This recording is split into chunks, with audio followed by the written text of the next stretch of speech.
doing this podcast makes me respect the evolution of law. You know, I've read old stories where they convicted a guy for murder. All he was doing was riding the dead guy's horse or wearing the dead guy's clothes. And that's the only evidence they had against him. And they hung him. Robert Peterson was born in Bakersfield, but he was raised all over the world. He lived in Tripoli, Libya, Dubai, Jakarta, Indonesia. He's worked in retail and sales in the past. And in the early COVID days, he passed his time by reading archived newspapers from the Bakersfield Californian.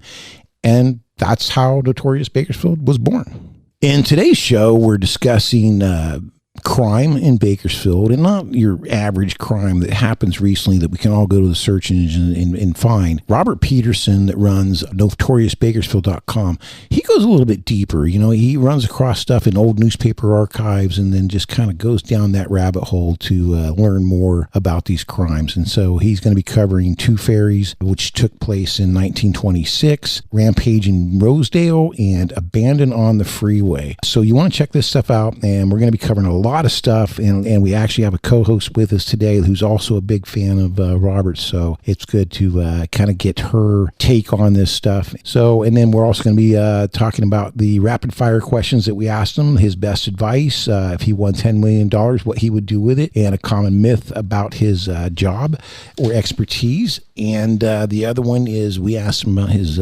music preferences. So stay tuned and enjoy the show. Welcome back to the Our 2 Cents Podcast, the show where your local professionals sit down with an array of guests to hear their story and impart some wisdom for both business and life-improving skills. This is your place to hear business and community leaders discuss relevant topics that matter to you. Okay, welcome to Our 2 Cents Podcast. I'm your host today, Dave Plivelich, and I've got co-host here, Kyle Jones, and I know she doesn't want to talk, but she's going to be a co-host anyways, and talk Jamie Urner with Kern Fiduciary Services, so she's a fiduciary. So welcome, everybody, and we're interviewing Robert Peterson, and we're going to get to who you are and what you do here in a second. So welcome, Kyle. Welcome, Jamie. Thank you, bud. How are you? Nervous. I'm good. Sound good. It's all good. This is going to be a fun one. Yeah, this is going to be great because, I'd never heard of Robert before, and he's got Notorious Bakersfield Podcast. And so Jamie I was talking to, and I mentioned it, and she goes, oh my God, I listened to his podcast. I'm like, well, guess what you're going to get to do? So we brought her in to co-host on this one. So that being said, tell us a little bit about yourself, Robert. I'm a Bakersfield native. I was born here. I was raised all over. I'm an oil brat. Grew up overseas, Tripoli, Libya, Jakarta, Indonesia, and Dubai, the United Arab Emirates. Came back to the States the last 2 years of high school, and I graduated from Highland High School. So I'm a Bakersfield native. So what do you do besides the podcast? Is the podcast. That's it. Awesome. That's awesome. So you're all in. I'm not making money on it. Yeah, but that's what you're doing. Yeah. Very cool. I'm retired. I'll say that. All right. With a cool podcast, apparently. So how did you go about getting into this particular subject? At the beginning of COVID lockdowns, when everybody was watching the Tiger King and all the Netflix specials. Yeah. I started reading. I wanted to see how Bakersfield responded to the Spanish flu pandemic. And so I started reading old newspaper articles. And I'm like, hey, these are some fascinating stories that I had never heard of. Yeah. And I'm like, somebody needs to retell these stories. And so that's how I got started. And that was June 1st. I launched June 1st of 2021. Oh, wow. So. Any experience prior to that? I mean, just like, all right, I'm going to get a microphone and start talking. None in journalism or anything. I thought about doing a blog, but I'm not a very good writer, and I was worried about people critiquing my grammar. And so I thought, you know what, I can tell a story. So that's how I started. That's why I chose a podcast. Yeah. It seems like there's a lot of things that have come out positively from the COVID days. You know what I mean? Negative and positive. Yeah. So I want to, I know we're going to get into the podcast itself, but you said something that struck a chord with me, is that you did some research on how Bakersfield reacted to the Spanish flu. Were you able to find a lot of articles on that? And quite a few, yeah. They closed school. Okay. They closed school down during the Spanish flu and had face coverings and stuff like that. Did it seem to be as politically charged? No. Okay. There were, I guess I don't know if you call it politically charged, but they would arrest people like in San Francisco for not wearing face coverings. Really? Yeah. I don't think it was like a political thing, I don't know. Yeah. Well, obviously with how charged it is right now, Mm-hmm. you can't have a debate or you can't have an agreement on anything with COVID.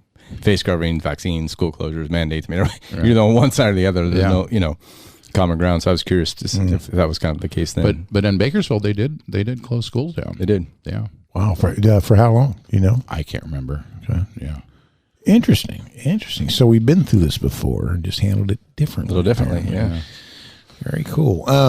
So you started the podcast. What are some of your most interesting stories that I'm sure you get asked that a lot. The most satisfying one for me, I deal with a lot of dark subjects. It's not totally true crime. It's not totally murder, but it is heavy on that. But one of the most satisfying episodes I did was the abandoned on the freeway, the little girl that was abandoned on the freeway. And in 1969, she was 5-year-old girl was abandoned on the freeway south of Bakersfield. Her parents abandoned her and nobody knew who she was. And they finally found her parents, her mom and stepdad. And come to find out that the stepdad murdered her older brother, and a couple of years prior to that. But anyways, I found out about the story through Kern County of Old on Facebook, and people were talking about it and whatever happened to that girl. And so I did the story on it, and then I thought, I'm going to try and find her, and I found her. Oh, wow. I was able to interview her, and people were wondering, how's she doing, what's she like? Well, little Jody is now Grandma Jody, and she's alive and well and has raised a family on her own. So that's cool. Is she in Bakersfield? No. But she does have a brother that lives here. So. Oh, really? Yeah. Wow. So you use Facebook group to some of your things, or where do you do your research or hear about some of these? I have people suggest stories. Most of them I've heard about. Most of the stories that I like, that I enjoy, are stories that are hard to find, information on. People are always talking about the Vincent Brothers murders. And that's, for some reason, that just doesn't really, because you can click the internet and you can have all the information you want about it, because it happened in the internet age. I like the older stories that weren't around during the internet. So you get to do a little bit digger deep. Yeah. So it sounds like you like to do the research to kind of complete the stories. Yeah. I wanted to bring this up at some point, but so I have an interesting, I don't know if you've heard of this or not a fun subject, but my great grandparents were murdered in Bakersfield. Oh, wow. In the 80s. It was a home invasion gone wrong, and my great grandfather was shot and killed, and my great grandmother was basically bound in a closet and left. Oh my God. Just to die. So I vaguely knew about it. It happened. I remember coming from school. My mom was crying, and I think I was like 5 at the time, maybe 6, and they just basically said your great grandparents have died, but I didn't know the story. Right? You're not going to tell a 5-year-old what happened. So. For most of my childhood, I just knew that they had died. And then there was a episode that came on. I don't know if it was not Unsolved Mysteries or True Crime. It was some television show that came on, and I'm sitting there, and they're interviewing my grandma's brother and all these people. And I'm like, what's going on in here? And then I finally learned the story. And I guess the case was solved decades later through this new technology. I think it was a detective, but they developed some way to match the bullet, and they were able to track it to a gun that the perpetrator sold to a pawn shop in Bakersfield some 20 years later, and they ended up convicting him a couple decades later. So what were the names? Merck was the last name. Yeah. I don't know if you're familiar with that one or if you've researched it or not. Yeah, I have. But anyway. Matter of fact, the guy altered the barrel of the gun. Yes. And I think that's how they were able to pin him on it later on. Have you done a podcast on that one yet? Not yet. So I would love to be, you said you get suggestions from your listeners. So there's one if you want to dig into it a little bit. I've looked into it. Yeah. I'd be interested in, I'm sure there's a lot I don't know about. So how would you feel about it if here I'm interviewing you. Yeah, wait a second. That's what podcasters do, right? We can't help it. I've contacted the survivors of crimes. Okay. And they've been like the children of. And they've been hesitant, or not hesitant, they've refused to be interviewed, which Right. I understand. I can kind of understand it. How would you feel about it? I wouldn't mind. Personally, I can't speak for my mom or other family members that are still alive. You know, I could definitely ask them if you're interested. I'm just curious, like a psychological thing, because I can understand there's no way that anybody that hasn't gone through that could wrap their head around what they experienced. Well, I was so young, right? Yeah. And so the truth of it didn't come out until I was significantly older. I just had thought always, like I said, that my great grandparents had died, right? Which that's what great grandparents do, right? Right. You know, so it wasn't until later that I actually learned about what happened. And so the last podcast we did where Troy was interviewing me, you know, the kind of the series we did, we're talking about one of the judges that I grew up with his son, and that's why I was influenced to become an attorney. He was actually the judge assigned to the case and had to recuse himself because when he realized the connection, knew the family, he knew the family. So small world. Yeah, it is. So sort of answer to your question, yes, I'd speak with you. If I just curious, you know, because the one kid asked me not to do it. He said, you know, not only will I not be interviewed for it, but I'd ask you not to do the story. I haven't done it yet. Okay. That's tough because, I mean, it is. It happened in their home. Right. In one of the cases, the kids were there. They were mom and dad and grandmother were murdered right in the house that they were sleeping in. It's just a terrible thing that they went through and that they're still living with. Yeah, I mean, it's a dark subject, like you said. A lot of them are dark subjects, but they're fascinating, you know, because it's human nature. I mean, I think we all are kind of. I think it's the randomness that gets our curiosity. That somebody can be in their house minding their own business, doing nothing, and then somebody comes in, right? Intrudes. Yeah, that's a little different. I don't know about you guys, but if you hear a story of a spouse killing another spouse in a heated argument or something, it's like, okay, well, not that it's not tragic and sad, but it's just like it makes sense a little bit. You can understand, like, you know, there's an infidelity involved, or people just saw red for a minute and something happened, right? So you can kind of almost wrap your head around that. But my point is like the randomness of certain crimes that just kind of make us like, well, how could you do that, or why would someone do that, or you know. I mean, with my great grandparents is a good example. I mean, a home invasion, a couple in their 80s on the east side of town, just enjoying telling their life. Like, how could you? Yeah. That's what makes those interesting.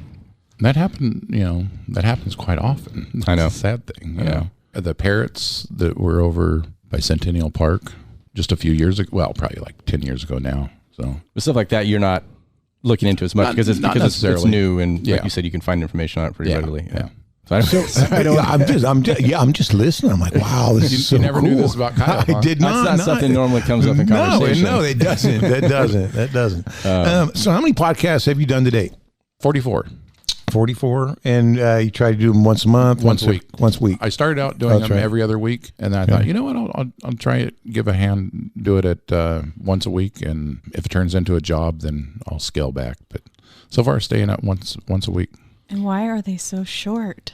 By design. When I started out, I became a quick study on podcasts, and I learned that people who listen to podcasts are doing other activities. They're doing household chores or exercising, but the number one thing that people are doing when they're listening to podcasts is commuting to and from work or school. And I looked at the commute time in Bakersfield, and it's between 10 and 20 minutes. And so that's why I kind of wanted to keep them at that. And I'm not doing a deep dive. Like, I'm not going to do I'm not going to solve some unsolved murder from 20 years ago, you know, just kind of giving the basic facts of the case. So you do a really good job. Do you have any interest in doing more of like an episodic series on one story? Different one? Yeah. You mean like a 4-part, like one story and make it a 10 or 4 10-minute episode? Yeah. Because some of them I feel like you could go a little deeper, and it's only a 12 or 15-minute episode, which to your point with the commute, that makes sense. But sometimes for the listener, I wish you'd go into all the dirty details and spend a little bit more time on it. So are you considering something a little There's longer? A couple stories that are really complex. Recently, the DeStefani fire that happened a few weeks ago, Bill DeStefani's uncle was murdered in the 80s.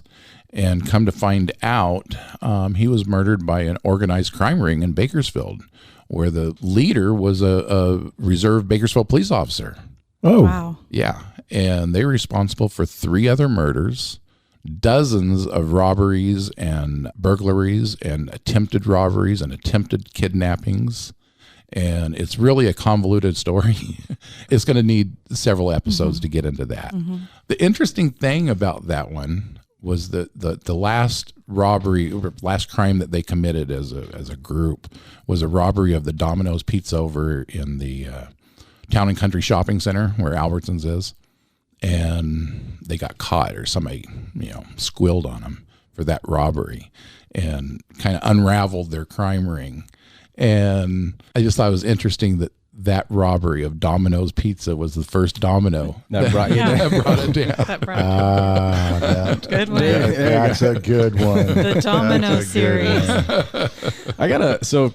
Coming from a legal mind, I have to ask this question. So, are you careful about what you say, or do you try to stick to as much citable sources as you can, so that you're not maybe offering an opinion on something that may not be necessarily true, and get yourself in hot water with some defamation or anything else? I go basically by the newspaper accounts in the newspaper. I mean, I'm not going to. I mean, you're not sitting there reading the clip, right? You're obviously adding your artistic and creative spin to it in your story, right? But I'm sure you're cautious of straying too far from the story. Yeah, I'm working on a story now, and I'm trying to figure out how to tell it. In '84, a lady came up missing, and she was missing. She was a mom of three teenagers, and she just went missing. And she had a boyfriend. Her boyfriend was a married man. And 8 months later, they found her car in a canal, and they ruled it an accident. Well, her family doesn't think it was an accident. They think it was murder, and they suspect certain people. Well, I want to tell that story. How am I going to tell that story without naming who they suspect? Yeah. Sure. So I'm gonna make up names, I think, for that story. Yeah. Just try to maybe put them in context so you can separate who they are. Yeah, that's hard. I don't know how you tell a story without the context of who they are and what relationship they are to her. Yeah, that would be difficult. Yeah. So earlier, before we went on air here, I guess Jamie alluded to something. You do like special events, or what do you got going on? I did a Halloween tour, and it was a self-guided audio tour, and you just listen to it in your car, and I told you what address to go to, and I told you what happened there. Oh, wow. And it was fun. I did that for the whole month of October. She's smiling ear to ear. Yeah, I did it. It wasn't like morbid, but we didn't know really what we were going to get into. And you put it on in the car, and he says next address, and you have push pause till you get there, and then start it up once you're there. And it's just a story about a murder. Usually I'll write a murder that took place inside the house, but it was fascinating and fun, and good time. There were a couple of creepy, scary stories that I told. And so you're getting ready to do another? I'm working on a Friday the 13th tour.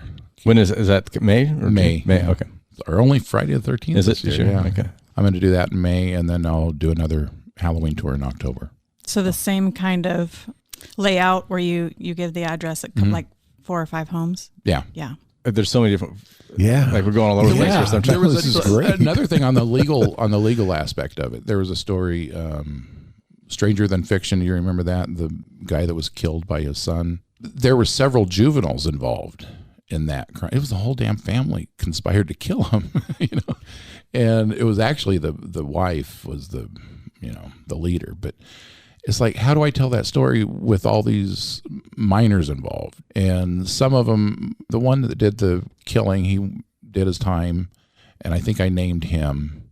But the other ones that were kind of like, had a role to play, but they didn't actually pull the trigger, I changed their names.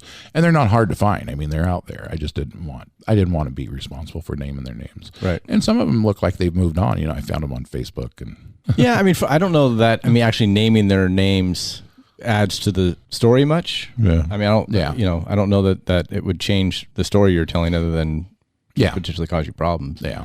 Seems like the downside's worse than the upside on that. Exactly.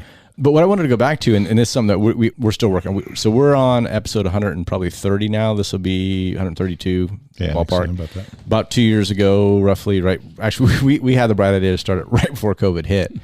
And we did, and we got 4 or 5, 8 episodes in, and then we had to start doing Zoom, and it just became a little more difficult, but we made through it. But we brought up an interesting point about the timing of it. And my thought process in doing this podcast was, we didn't want to set a set time that it has to be this or this. It just, as long as it's interesting and there's good content, something that valuable that people can derive from it, we're just going to keep going. And if it's an hour, it's an hour. If it's 30, it's 30. I like those long form podcasts where you can actually listen to someone talk for 2 hours or 3 hours, like Joe Rogan. Yeah. But you did some homework on it and that we haven't done. And you think that 15 to 20 minutes is a sweet spot, or is that just something maybe for focusing on Bakersfield and what you're trying to accomplish? For me personally, focusing on Bakersfield and could have been 15 minutes and we're done here. We're done. Thanks for coming in. Thanks for coming in. Bye. People do listen to podcasts doing other things.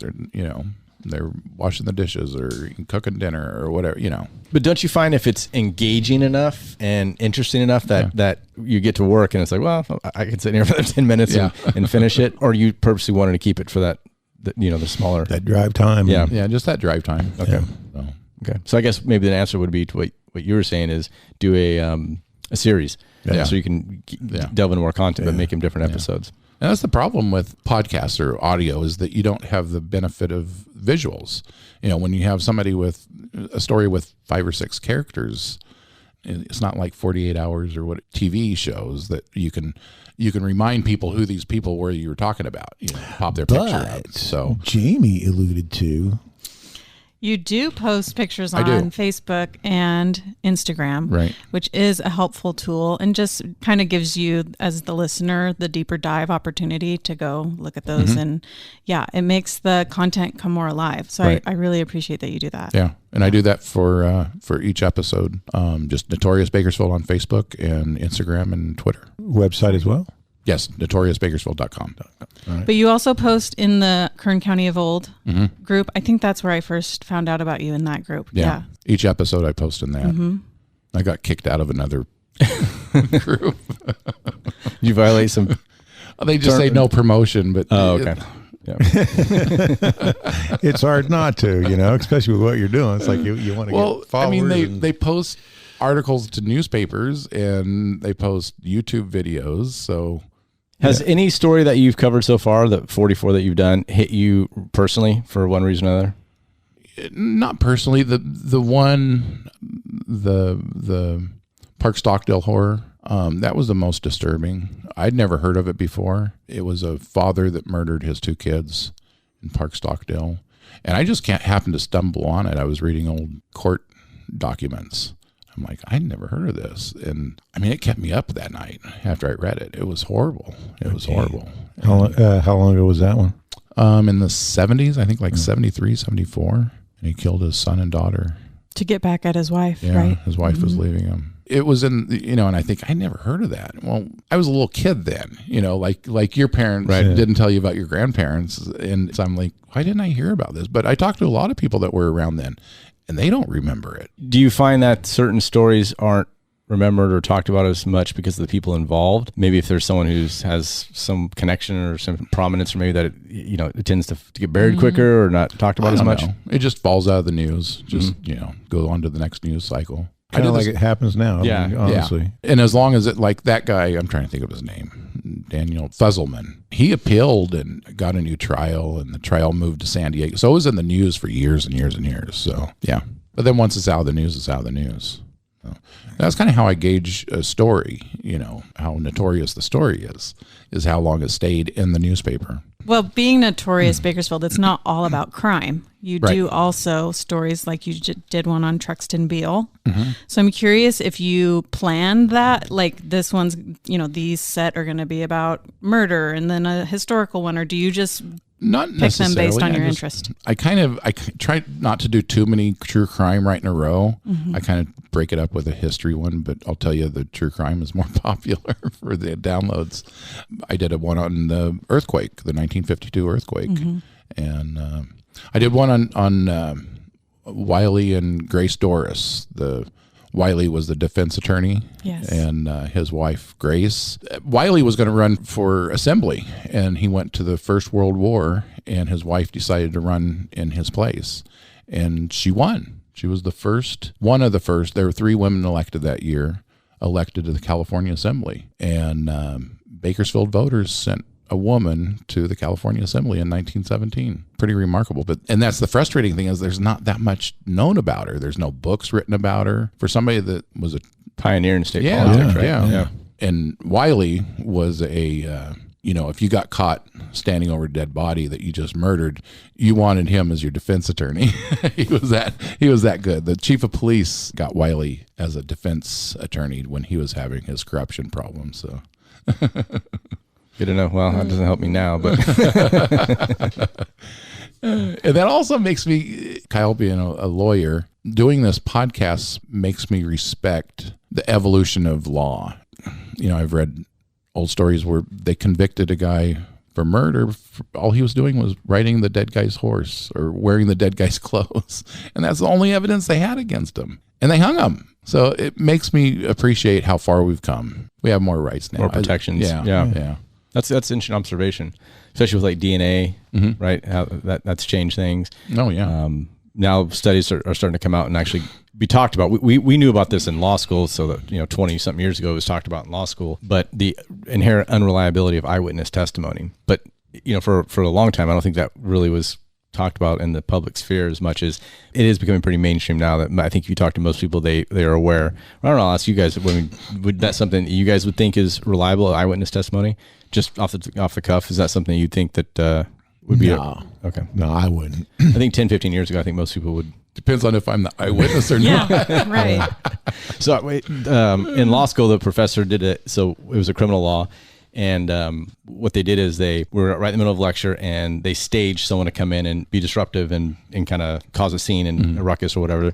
And we're all, studying, taking notes and freaking out in law school. And this happens. And then everyone's kind of like, what's going on? And then the exercise was, okay, so now we're going to start talking. How would you describe him? I mean, it was like Hispanic, white, black, 5'2", 6'1", 140, 190. Yeah. And so the whole point of the exercise was like, this is what a lot of criminal cases rely on is just strictly eyewitness testimony. And sometimes that's not the most reliable. Yeah. So that made me, like, oh, okay.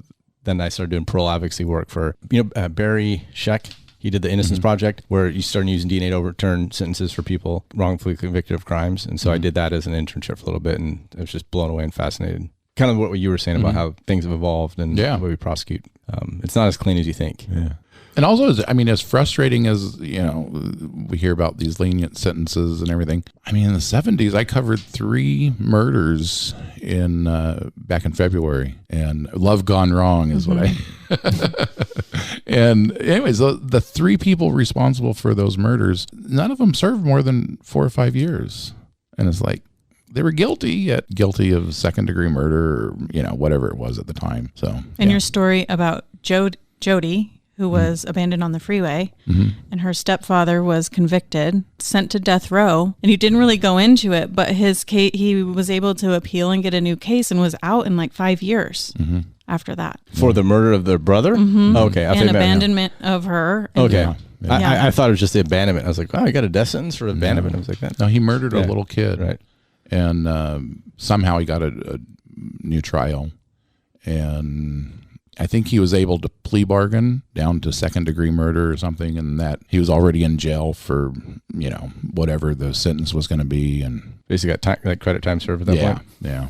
So those kinds of things are frustrating, but, Do you find that you like to report on stories that do have an ending? I have a friend, we watch Dateline every week, and he's like, I like Dateline because there's typically an ending. Yeah. Somebody went to jail, right? Yeah. But where some of these other podcasts is like, it's just a mystery and it ends open-ended without that person being held accountable. So does that factor into how you choose your stories? Not necessarily. I mean, it just depends on if it's an interesting story or not. So there's still some unsolved mysteries that you've covered. Yeah. Any interest in it diving deep into that, or is that a rabbit hole you don't want to go down? You mean like looking at an unsolved murder or something? I don't know. I think there is where you're looking at a lot of liability. Yeah, but I mean, there's people out there that are doing that. I mean, there's a ton of podcasts that are out there trying to actually dig up cold cases and bringing light to them and re-interviewing people. And, Oh, that I don't have a problem with. Yeah. No, I don't mean like accusing, like making accusations. Like you've heard it here on Notorious Bakersfield. This is the guy that did it. I probably wouldn't advise that.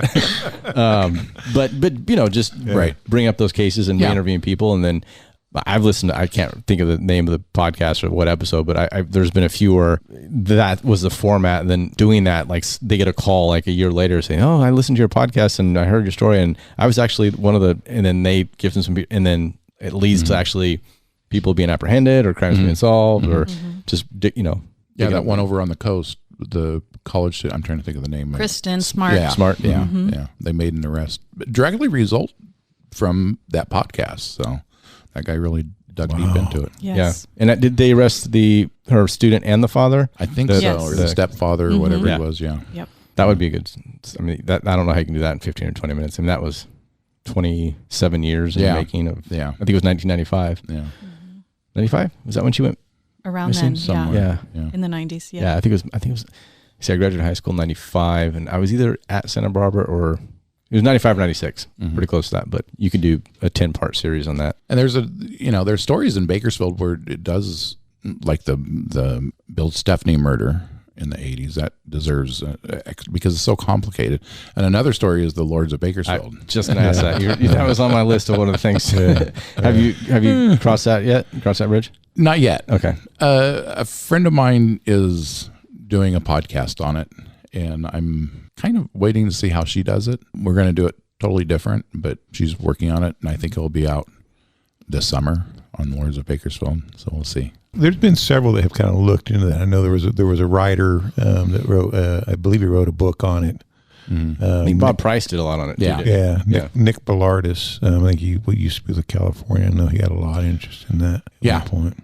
He wrote, I'm trying to think of the name of the book. But he did the other one, Mean Justice, that looked into the Dunn murder. But yeah, Bob Price is responsible for kind of connecting all of those murders together, bringing it to light. I don't necessarily think all of them are connected.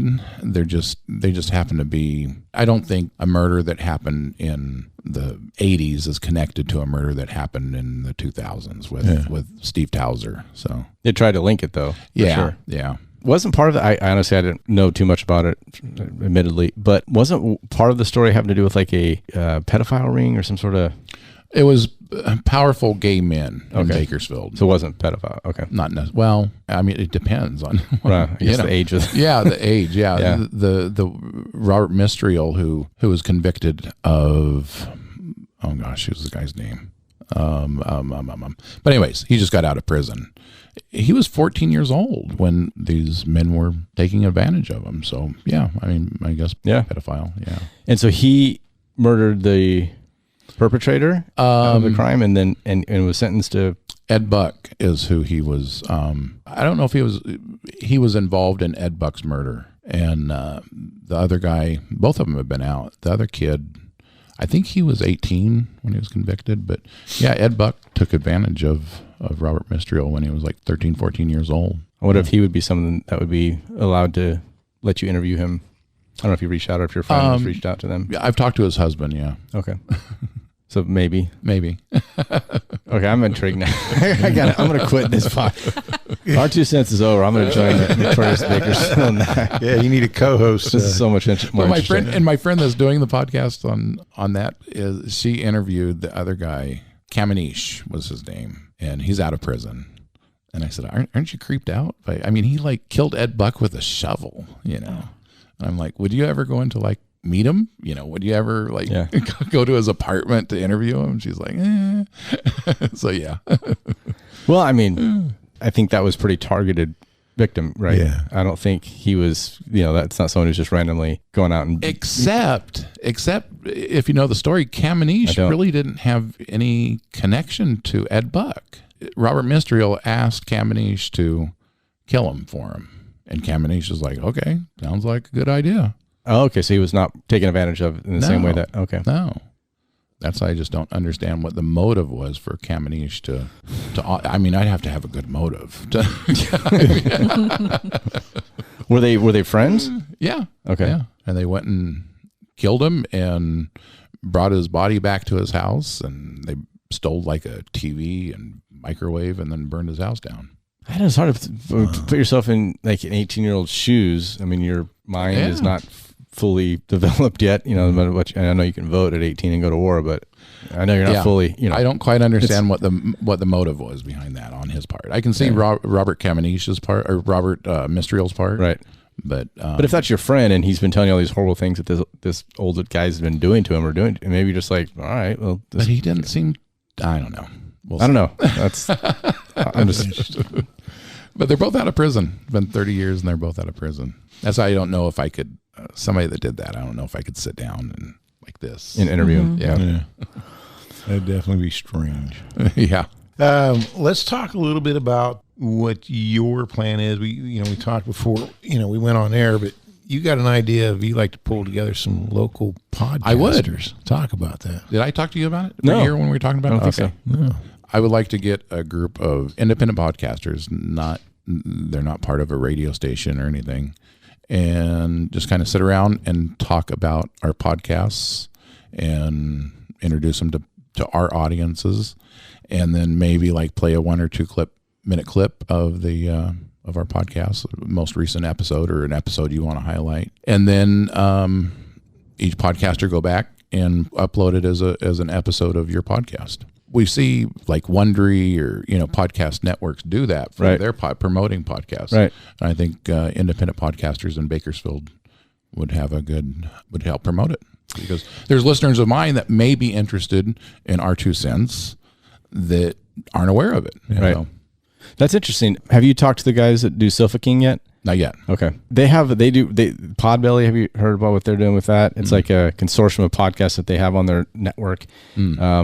That they bundle up, like, I don't want to speak out of turn if I'm saying it incorrectly, but I think the concept was they take, not just in Bakersfield, but all over the country, a bunch of podcasts and put it together in a bundle, and based on the aggregate number of downloads, it helps them sell advertising space for. I see. Yeah. It's a way of like adding up downloads to pitch to one company who would say, I'm not going to invest on this guy's show because he only has 1,000 downloads, but if you add these 9 up, they have 20,000, and that's a market I'm cool with. It's kind of like building a network. Network. Network. Yeah, exactly. I think they call it Podbelly, but they have a huge following, the Sofa King podcast here in town. They do, and I don't know that even a large portion of it's even Bakersfield listeners. I mean, they got from all over the world. I mean, Germany, and because we had him on and interviewed him, one of the guys, and I can't think of his name right now, but he was saying that significantly more than half of the stuff they get, like the fan mail and the requests or the gifts that they get for the little studio that they have, is from other than Bakersfield, out of state, out of country, so on and so forth. So you're looking at doing something that kind of pulls the local community of podcasters together and gets us all exposure. Promote it, promote local. Yeah. Independent and non-religious. Okay. Every church in town has a podcast, right? So. Yeah. And there's a lot of people who are doing podcasts who are tied to maybe like iHeartRadio or bigger audience that outside of Bakersfield. I think that's a great idea. We should talk to the team, but I would love to do something like that. Yeah. Keep us posted on that, and obviously anybody that follows you on Facebook, keep us all informed of that. I've asked a couple of them if they'd be interested. Richard Bean, Bakersfield Observed. He would be a good one. And Simplast Podcast, they do a podcast here. I think they do like once a month. So. Yeah, I know there's an ag one. Tech Ag does that one. Morgan Houchin and John Moore. And the Small Business Celebration. Small Business Celebration, yeah. He's pretty much focused on the YouTube channel, but he also airs as a podcast. So yeah, there's a lot of podcasts. I'm sure podcasts I'm not aware of. Because I'm just doing mine out of my walk-in closet at home. I was gonna ask that question. What your studio setup looks like, or how you do it? This is first class where we are now. So how do you do you set up a time, like do you treat it as like, okay, I'm going to do 5 hours research this week or this day, for example, and then I'm going to record on this day, or is it just kind of I try to record on Sunday night. Okay, because that's the quietest night in my neighborhood. Okay. And record on Sunday night and then edit Monday and then upload Monday night. And then releases Tuesday or Monday night, but Tuesday probably when most people see it. Or maybe you might be up at 12:01 waiting for the next episode to drop. What is the typical production for you from research all the way to that upload date? Is it a week or longer?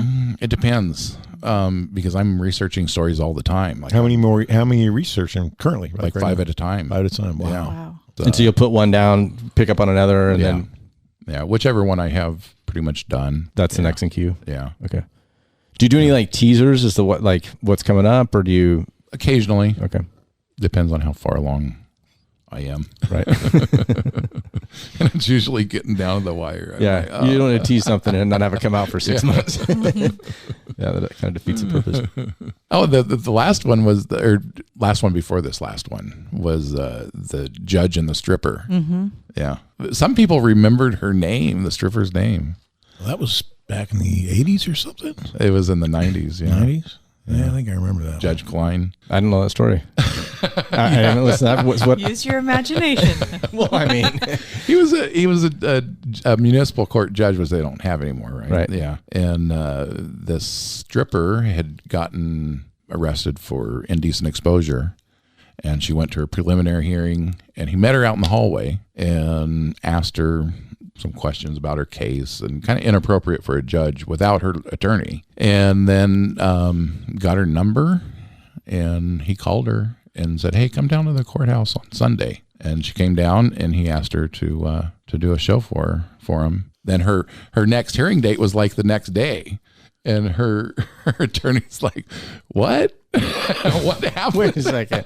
So was this a quid pro quo, as in like, you do this, your case goes away? He was or you do this and like he was a side job. He was charged with soliciting a bribe. Her defense was, or she said that she never did a private dance without security. So his attorneys, Echeverry, and they hired a private investigator who went to Deja Vu, got to know her, and hired her to do a dance down in Beverly Hills. And she went down and did the dance. And when she went to testify during the trial, they said, "Now you never, do these private dances without security?" And she said, "No, never." Ta-da! Here's the video.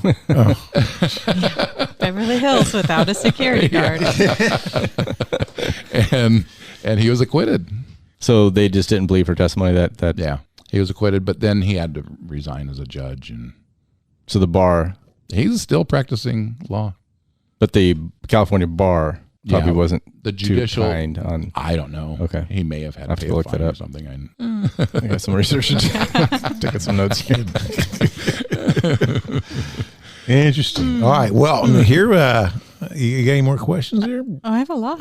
Oh, you can go ahead. You're the host. No, keep going. No, go ahead. Go ahead. Okay. I'm wondering if you have a favorite era that you researched, because you started in like the 1800s with the two ferries, right? That was 1800s? 1927. Oh, yeah. So you've done them all throughout, at Yeah. least, from 1900 to date. I don't necessarily have a favorite. I just like before the internet, Pre-internet. Yeah. Where you can't just search it on your own. Right. Yeah. Come up with tons of information. It's like, he digs deep.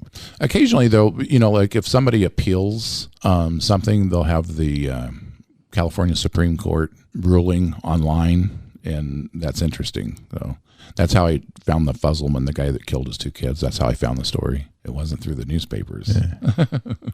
Yeah. Why do you think? And I'm not picking on you on this one at all. It's okay. But Women yes, are into it. I'm going to ask. Do you have a breakdown of your downloads by sex? I don't. By gender, I don't. Yeah. Okay. I would be willing to bet it would be significantly heavy towards the female side, just from my personal experience of my wife and her friends who can't get enough of like murder. And it's like, what is it about females that just can't get enough of this topic? I mean, am I off based on that? Or do you think that's accurate? Okay. I think it's accurate. Okay. And I don't know what it's about. But you love it. I mean, it seems like you're do. so engaged in Yes. it. And it's interesting. Don't get me wrong. I'm not interested, but I've noticed the interest definitely sways towards the fairer sex. I can't explain it, but I love it. Keep them coming. What is interesting is that about half of my downloads are from outside of Bakersfield. Oh, wow. Yeah. Bakersfield's half of the downloads. Los Angeles is the next, and then I think like Fresno, then, Okay. Other valley towns. Any big showing in like Illinois or Florida or some random place that hasn't happened to catch on yet? Yeah, there was, but I think it was a glitch in the podcasting host stats. Somewhere in Ohio, it was a glitch. So. See, our podcast is different. We're definitely catering towards the community, right? Or Bakersfield or Kern County at large. And so the guests we have are people involved in the community, business leaders, nonprofits, entrepreneurs, so on and so forth. I've noticed on some months we've had not a large number, but more than a blip of like in Michigan, for example. Mm-hmm. We had like maybe 100 downloads or 90 downloads, which to me, it's not a ton, but it's like, well, who's listened about Dave Plivelich journey as an entrepreneur in Michigan? Yeah. Not that you're not interesting, but thank you. but your episode if that were to catch hold somewhere when we're recording right now, that would be interesting to a lot of people They outside of Bakersfield. They don't care where it happens. I mean, you have to be from find the Bakersfield. stories You happen to be talking about Bakersfield. Right, But right. it's interesting content that's outside. I think it attracts a lot of people who have a connection to Bakersfield somehow. They've lived here, their kids lived here, or, that's who I think is most of the audience. Yeah. But most of half of them don't currently live in Bakersfield. So, And I think even people in LA, I mean, I know Fresno, but even I think LA in particular, like they have an opinion of Bakersfield. And so, I mean, it's like, it's just, we have an opinion of LA, I'm sure. So I think for them, it's probably just because of the close proximity, geographically, 90 miles down the 5. It's like, that's all that stuff that's going on in that town. I could see that is also why. Yeah. Maybe not. I think it's people that have a connection to Bakersfield. Like actual friends and family. Or used to live here. Because I wouldn't be too interested in a true crime or podcast that talked about Santa Barbara or, or Sacramento or, I don't think I would. But I recognize people recognize the street names when I talk about them and, so. And so maybe some of the locations, right? Yeah, I could see that. But when it's an interesting story, it's an interesting story. Exactly. I guess it doesn't matter where it's at. Exactly. It doesn't necessarily paint Bakersfield in the best light since a lot of it is about crime and murder, but I'm curious if you have like top 3 episodes that you would recommend to someone who's maybe new to your podcast or doesn't live in Bakersfield. Good question. The Two Fairies, the very first episode I did, the mother and daughter that were murdered. That was in 1927, I believe, 26. That's one of my favorites. Rampage in Rosedale. I remember that. Do you? I lived on Palm. Did you really? Mm-hmm. And then, what's the next one? Probably Abandoned on the Freeway, and then Jody's interview. Yeah, it is. Those 3 are really good. What's your 3? If you were to recommend new listeners to listen to his podcast, what would it be? I would pick the Rampage in Rosedale also. What is that one? I'm not familiar with that one. You can tell it better than me.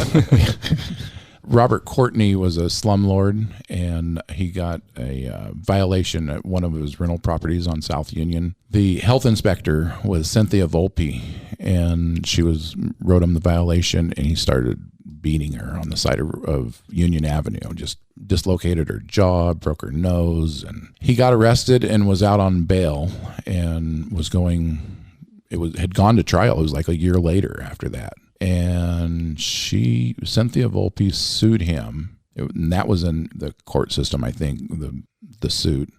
A civil suit. Right. Seeking monetary damage. Yeah. And during his criminal trial, the jury was out for deliberations. And that morning that they were going to reconvene, he came to the Volpe house on Palm Avenue, and he killed Cynthia's dad, Cynthia's mom, who traveled here from Arizona, and Cynthia Volpe in her house, and killed all 3 of them. And her 2 kids were there in the house with them. And then he went on the run. It was about 24 hours, and they chased him. They found him. They located him in Lamont at the Fast Strip in Lamont, if you know Lamont, and chased him up 58. And he started going toward Tehachapi, and he turned around and started coming back toward Bakersfield, and then he kind of parked his car in the middle of in the center median, and he committed suicide, and his car exploded. But the interesting thing, do you remember that, Kyle? I don't. Wow, I don't recall at all. What year was that? 92? Yeah. So I would have been, 92. I'd have been like a freshman in high school, sophomore in high school. So probably old enough to remember it. It was on the news. The interesting story about that is people are traveling on 58, and they stopped traffic on 58 because of what was going on down in Bakersfield. So this guy that was traveling down 58 on his way to Bakersfield got stopped in Tehachapi and stopped in a convenience store and like, what's going on? He was from Anchorage, Alaska. And they said, oh, they're having a shootout with this guy that killed a family. And he said, oh, really? And so they showed him the newspaper, and he started reading it. And he's like, Robert Courtney, that name is familiar. And it dawned on him. He's like, that guy killed his mom and brother and sister when he was 13 years old up in Anchorage, Alaska. Whoa. No. Yeah. It went through a juvenile system and got out, and evidently obviously got out. Not a lot is known. Not a lot is known about him. What kind of punishment he had? But it was like before Alaska was a state. It was like a year before it was a state, so they didn't even know how to deal with a 13-year-old. Was that part of your podcast? Yeah. Okay. Rampage in Rosedale. Okay, I'm going to listen to that That's a good whole episode now. My in-laws live on Palm, and they were definitely living there at that time. What Palm and what was the intersection? Or Like Jewetta. It was just east of Jewetta. Okay. Okay. So just down the street. So they probably remember that story. Possibly. Mentioned them tonight. It was a big. I think that's the one that sticks out for me is I lived on Palm, or I grew up on Palm, and my parents' friends lived in the house Robert Courtney lived before he lived there. And it was just down the street from the Volpes. So, you know. He lived on Newt. Yeah. Yeah. Same neighborhood. So it was like happening in our neighborhood. He actually lived in the same neighborhood. Yeah. Yeah. Wow. Yeah. And there's a law that came out after that about what somebody could find out about somebody else. I don't quite understand it, but it's like it probably wouldn't have done any good in that case because he lived right around the corner. He probably saw him. What did it have to do with health officials, like who the citing official or officer is, maybe to not disclose the name and just maybe say it's from the agency? Or did that personal information about somebody suing somebody else? Oh. Interesting. I remember back it was in the 90s, I was a victim of a crime. And I remember they were able to get my information from the police report. And were you a minor at the time or were you No. Okay. No. Okay. And they sent me letters in my house. Yeah, The defendant or the, really? It was really creepy. So that was public record and they accessed it? And yeah, they could get a copy of the police report and my information was in that. Not redacted. Not redacted. And I think That should have been redacted. That doesn't make sense. Well, maybe that wasn't the law at the time. I don't know. I don't think it was. Yeah. It was really creepy. If it was, you had a good case, a civil case on your hand. They've changed it now. And it didn't even have to do with anything personally. It was something that happened to me at work. Oh, okay. And we caught a shoplifter. Where was that? I worked at Albertsons. Okay. Because you mentioned the fast trip in Lamont. So my only brush with a potential crime, a story I'm going to share, it's not a whole podcast worthy, but the fast trip on White Lane in Gosford, it's got entrances on both sides, right? They have the dual gas stations on both sides and front door. So I was like 17, 18. I'm filling up my little Camry, getting gas. And while I'm in there's an armed robbery going on in the store that I'm just oblivious to because I'm out pumping gas. And it just so happened when I was finished pumping gas and I was actually going to pay for it, I walked in the door while the assailant was bolting out the other door. Still had no idea what was going on. I'm walking up to the cashier. She's crying. Everyone's freaking out. I'm like, what's going on? And then, I just want to pay. And then they told me in the story, and actually they showed me I watched the video surveillance, and I see my little 16-year-old skinny self walking in as this guy's like bailing out the other door. I was like, okay, that's good timing. Someone was on my side at that point. So I learned so much about you, Kyle. Good Lord. It's like, I don't even know you anymore. I don't. I gotta get a bottle of wine and go sit and just chat for a little bit. I'll interview you next time. I got questions. Good Lord, I got questions. Let's get some rapid fires going. All right, so this is our rapid fire questions. So it's off topic, and what's the best advice you've ever received? Don't sweat the small stuff. Don't sweat the small stuff. Good one. I'll take number 2. You want to take the last one, Jim? Sure. Okay. If you won $10 million tomorrow, what would you spend it on? I wouldn't keep it for myself. I would do philanthropic things with it. I mean, I would live comfortably, of course. You wouldn't blow it on a $10,000 Rolex or a $100,000 diamond necklace? No.